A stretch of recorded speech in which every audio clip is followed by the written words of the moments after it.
Não há uma forma única de reagirmos às situações de stress. Cada um de nós reage de forma diferente até a situações similares. Quando nos deparamos com algum acontecimento grave, nós vamos responder de acordo com o que aprendemos ao longo do nosso desenvolvimento e experiências anteriores. Também de acordo com os nossos traços de personalidade e até em conformidade com o contexto em que ocorre a situação. Quando sentimos que não temos recursos para ultrapassar esse acontecimento ou não conseguimos encontrar as estratégias ajustadas para o vencermos, resultando em efeitos persistentes e debilitantes, podemos desenvolver uma perturbação de stress pós-traumático.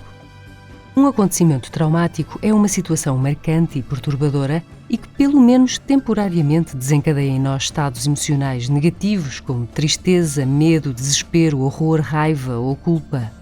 A perturbação de stress pós-traumático ocorre como resposta a um ou vários acontecimentos traumáticos que aconteceram com a própria pessoa, a um familiar ou pessoa próxima, ou quando se é testemunha de alguma situação marcante. Apesar da perturbação de stress pós-traumático só ter sido reconhecida em 1980, há bem mais de 100 anos que se descrevem os seus sintomas, sobretudo relacionados com veteranos de guerra, tendo sido ao longo do tempo aplicada a outras situações, como por exemplo acidentes, catástrofes naturais, guerras, assaltos, atentados, violações, ou seja, normalmente situações de morte, violência física ou em que a vida está ameaçada.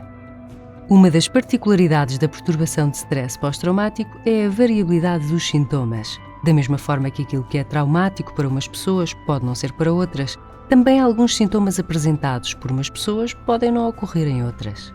De uma maneira geral, podemos dividir os sintomas em 4 grupos. Relacionados com o reviver a situação traumática, por exemplo, pensamentos intrusivos involuntários, pesadelos, flashbacks, em que a pessoa sente e age como se o acontecimento estivesse a ocorrer de novo.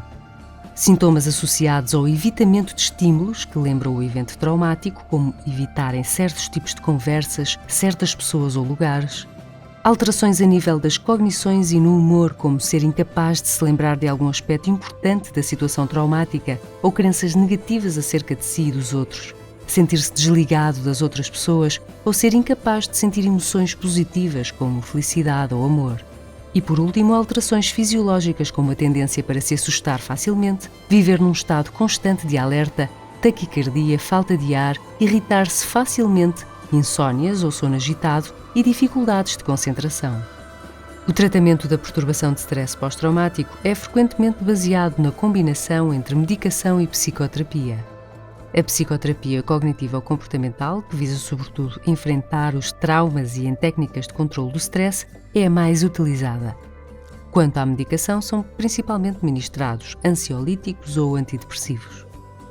Se consegue identificar alguns destes sintomas em si próprio ou em alguém próximo e reconhece que os mesmos estão a causar sofrimento, dificuldades a nível pessoal ou profissional, não tenha receio de pedir ajuda nem se isole. Aproxime-se de familiares e amigos e procure ajuda médica.